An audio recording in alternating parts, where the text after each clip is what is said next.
Am I gonna get liquidated on my trades? Who cares? I'm going all in because why? I'm diamond hands. Let me explain to you what happened yesterday and why Bitcoin has crashed yet again all the way down to 50K. What has caused it and reasons why I'm going even more all in on my trades, which could cause me losing the entire $1 million in my $1 million to $10 million trading challenge. Because we are not chickening out of this situation here. Let me break it apart. Let me show you exactly what is happening right now. Now let me show you why I'm concluding that right now is not the time to get out. That now is actually the time to start going all in.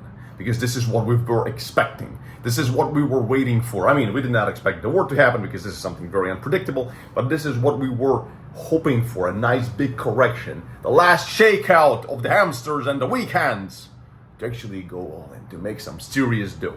So let me show you everything in due time. First of all, let me give you some tiny bit of good news, which will feel a bit weird. That is something that nobody's paying attention to in light of this current war in the Middle East. And that is that Hong Kong is set to launch an Asia's first Bitcoin spot ETFs on Monday, which is tomorrow, on Bitcoin and Ethereum. But let's talk about what everybody's talking about now, and that is the war. I told you in my yesterday's video, if you haven't watched it, well, you missed out on the information and you're panicking like a beheaded chicken running around like, you don't know what is happening. It is clear as day.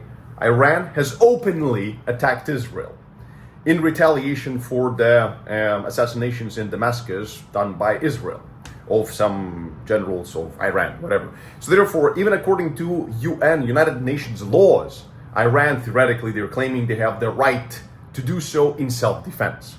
And as they've done this, the reason why, actually, if you go to the chart and you actually zoom out, then you will see that the price bounced back quite heavily. The price went down to like 61 on Bitstamp, but I think it went down to like 59 something. And then it quickly bounced back to 65,000. And the reason why I was posting in Kralow Trading Club yesterday about this at 3 a.m., literally at night, I woke up and my team woke me up and we were making decisions and movements. That's why you're part of Kralow Trading Club. There's a link to it down in the description of this video as well in the pinned comment. And guys, also quick reminder that I'm also trading over on Bybit, and if you want an exchange that you can trust to execute trades with no stupid slippage, with no stupid FUD about it, then you need to be on Bybit. And with my exclusive link down in the description of this video, you can find incredible bonuses. And most importantly, you can claim up to $30,000 in initial deposit bonuses, and all deposit users get access to my Crypto Signals community for absolutely free. Not my trading club, obviously, because my trading club is a paid product. This is what we focus on the most, but the community is also okay if you want to see some of our trades. And so certainly you also get access to our copy trading, etc., which is currently has a drawdown. But if this actually turns out and plays out as we're expecting now, it's gonna actually turn really green really fast. So anyway, let me show you the following, and let me show you what is currently happening. The reason why it actually pumped, why everything actually quickly retraced, is because Iran declares the attack is over. As I said, they said, we retaliated, we did it in self-defense, we're Muslims, we cannot not retaliate. So therefore, now the ball game really literally is in Israel's field. So they now have to decide whether they're gonna retaliate against their retaliation, against their own fucking actions.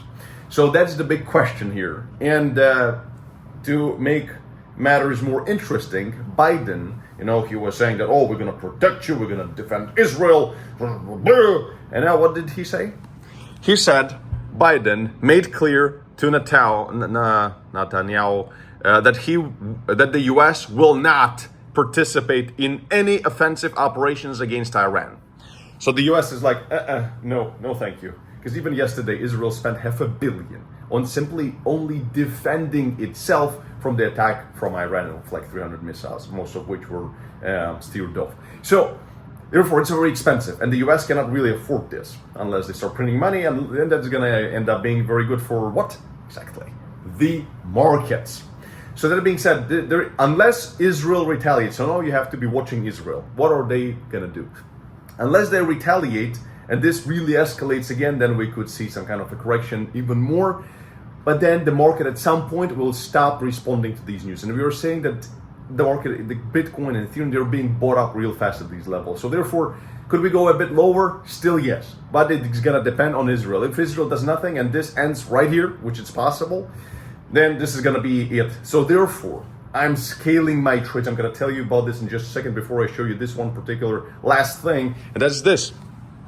That markets bottomed at the invasion or just before the invasion 5 out of 5 times previously. So, and bottom line is that sell the buildup, buy the invasion. And usually, like, this is the history. Vietnam War, the invasion, pump. Gulf War, invasion, crash, pump. Afghanistan War, okay, this is the outlier. There was a huge pump and then dump later on in a couple of months. And then Iraq War, small dump, then pump. Crimea crisis, small dump, then pump. So this is what I told you before. Usually there is some kind of a dump because it's a shock or it's a war, whatever. People get shaken out because they think the world is ending. And then it's actually a huge pump, regardless of what happens. Even big wars in the world. There are a few outliers that led to huge stagnation and like stuff like that. That's pretty bad. But normally it's actually good for the market. So plus, if you look at the funding rate right now, we're going to get to the funding rate just in a second, which normally doesn't really happen in the bull run. And in terms of liquidations, yesterday, in these last 2 days, we saw almost 1 billion longs liquidated, another one almost 1 billion. So it's like 1.5, 1.6 billion dollars worth of longs liquidated in the last 2 days. The last time this happened was literally right here. That's it. That was also like 800. And it was actually also, then there was some pump happening. So, and before this, it's all just pump, pump, pump, pump, pump. So is this it, ladies and gentlemen? And me, that's what I did. I posted in the trading club yesterday that I'm buying a lot of altcoins. I put in $750,000 into different altcoins into my different portfolio, because here in my $1 million to $10 million trading challenge, I'm going to show you this portfolio now in just a second, the trade. So I'm focusing on my Ethereum trade, but the rest I still have a lot of money on the sidelines in other portfolios. So I've put in $750,000 into different altcoins yesterday, and mostly also the altcoins that I've spoken about in the previous video. So if you're going to ask which altcoins, go to the previous video if you haven't seen it. So it's there.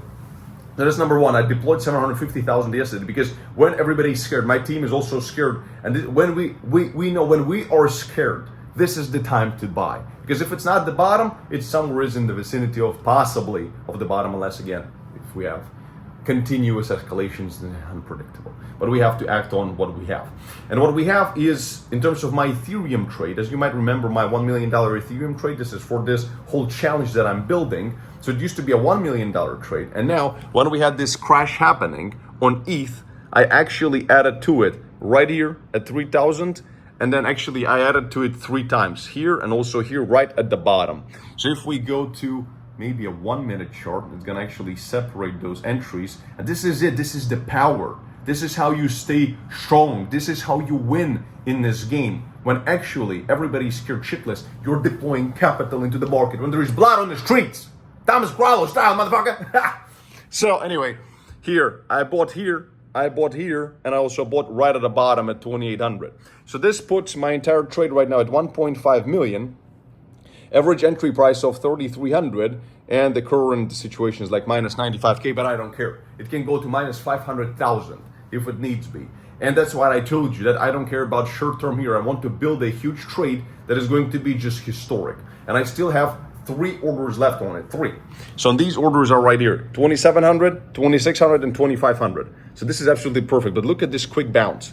This is really nice. So this brings me to the technicals. So this is what, because this trade, if it plays out, I will make $3.5 million on this Ethereum trade alone. But the reason why I'm not deploying more capital into altcoins, for example, in this portfolio is because I want to make sure I have enough margin in case if we go down, because my liquidation price on this trade is 2,058. So if it keeps going down and I keep deploying money into other altcoins, I could get fucking liquidated. So that's why I will be very careful with this trade. And on this account, I have some altcoins. I showed you those before. I'm going to keep those and keep scaling the Ethereum trade. So this is my plan for this 1 million to 10 million trading challenge. And yeah, so this is it when it comes to that. Let me show you technicalities wise. What did I tell you about the level right here on Bitcoin? Yes, we broke this level. We broke this level. And look where we bounced off of. Right here. This is the level we bounced off of. And what is this level? This is exactly the level I was telling you about. So this is it. Big one. And we bounced off of it so fucking perfectly. And I told you this would be a perfect one to squeeze people out. And even then, it doesn't still look that bad. I mean, altcoins really suffer. That's why I was putting in a lot of money into altcoins, because it is really good time to buy altcoins, because the prices of altcoins are really low. They went really low. Arbitrum, Sui, DYDX, etc. So, and also Ethereum, it also crashed. There's, well, for one, there's big volume, and two, big areas of interest and big levels as well. So big buying zone right here. So therefore, those who don't believe it, you're seeing it. You're seeing professional trading happening right here. Again, not financial advice, just what I'm personally doing. And unless this all just drops another 50% and I get liquidated, then this is gonna be epic. Because these are the times that make people fucking rich. Not all these slow good times. The times of uncertainty and crises. The strongest become fucking rich. Anyway, check out this quick tutorial popping up on the screen so that you stay aware of how to trade crypto and other, well, Bitcoin and cryptocurrencies in general with proper risk and money management. As for Tom's Kralow, I need to go back and enjoy a good time, because when you do trading properly, you can afford to live wherever you want, how long ever you want, with whomever you want, and not listen to any fucking bitch out there. See you later. Bye-bye.